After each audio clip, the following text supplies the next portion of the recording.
Someone keeps texting me, hide and seek. I wish I hadn't ignored it. I received the first message 3 days ago. I was on my break at work and I got a text notification. It was odd, it was from an unknown number. Normally I ignored those sorts of messages, spammers and the like usually showed up with those types of auto texts. But this one was different. It was so strange because no number showed up at all, just the message, hide and seek? I thought someone might have the wrong number for a friend they were trying to get in touch with, to play a game apparently. So I responded, think you have the wrong number. Not sure who you are trying to reach, but they are not here. I went about the rest of my workday and was just wrapping things up. When I pulled my phone from my bag, I saw I had another text waiting for me. Same number, or lack of number. It was just another blank line where a number should display, and the message, hide and seek. I was confused and slightly annoyed, so I responded again. Like I said before, I think you have the wrong number. Who is this? Who are you trying to get a hold of to play hide and seek? I waited, staring at the screen for a minute, and I was about to put it away when I saw a response. You, hide and seek? My patience had reached its limit, and I figured if they would not answer, then I would just block the non-existent number and hope it would work. Despite the lack of a visible number, the option on the message thread still presented itself, so I was relieved when the weird conversation vanished. I got in my car and started to drive home. I got another notification as I got on the road and used my car's text-to-speech to read it to me. It was Mike, my roommate. He was asking me to pick up more beer from the store, since he had apparently finished off what we had left. I groaned at the message and the fact that I was always the one to buy it for us. It was getting old, but I needed a drink after the night I had, so I sent him a message back saying, I can this time, but if you are going to keep drinking everything we have, then you better start paying for it. I stopped by a nearby gas station close to our apartment and grabbed a case of Miller and continued home. As soon as I got back in the car, I received another text. I was getting annoyed already since I figured it was Mike complaining about being out of something else.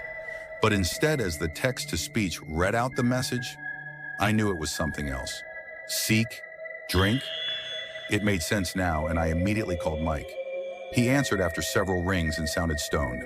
Hey man, what's up? Did you grab the beer? Yeah, I did. Are you messing with me? How are you sending those messages? When I call you, I can see your number, but not when you sent that weird text. What kind of app are you using? Also, what is the point? I am not home yet. I can't play hide and seek. Never mind that I'm not 5 years old. The seek drink thing was a bit of a giveaway for whatever weird game you are playing. There was a brief pause and he responded, not sure what you mean, man. I didn't send anything like that. Weird, who wants to play hide and seek? Anyway, get home, man, my buzz is fading. He hung up on me and I was even more confused. If he had not sent the message, who did? I drove home, feeling a little on edge. When I got back inside, Mike greeted me at the door. Of course, by greeted, I mean he took the case of beer and walked to the fridge, removed two and sat back down on the couch. Nice to see you too, I mumbled under my breath. I wanted to ask again about the weird message, but I just shrugged and grabbed a drink for myself and lumbered to my room. I was tired, so I decided to call it an early night. When I stepped into my room, my phone buzzed, and I saw another text from no number. Almost, time, hide, or seek?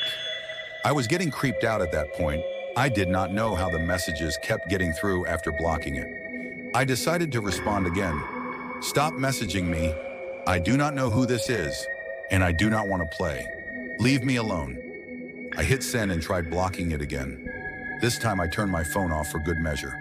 I tried to settle down and just go to sleep.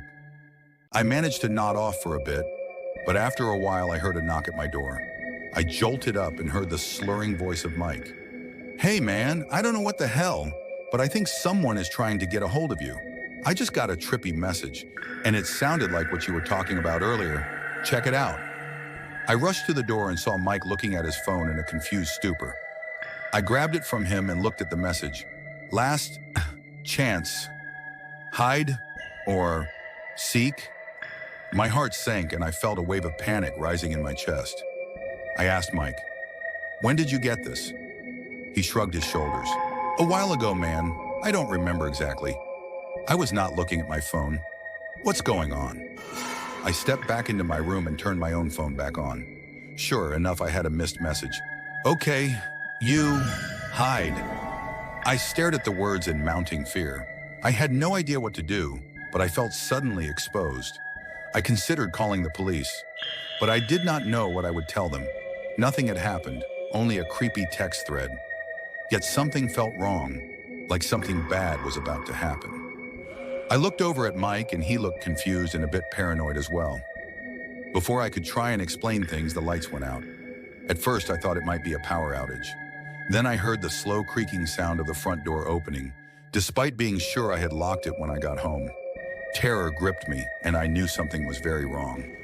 I crouched down in the dark and whispered to Mike the only thing I could think to say, hide. I crawled on my floor and under my bed. I was about to call 911 when my phone suddenly died as well. It was on one moment and then just lost power, despite having over half a charge left. I put the useless device in my pocket and tried to see if there was anything I could use as a light source. I froze and thought better about moving when I heard a strange shuffling sound. Then heavy footsteps, much heavier than Mike's. I noticed the temperature in the room had dropped suddenly and it felt like it was freezing.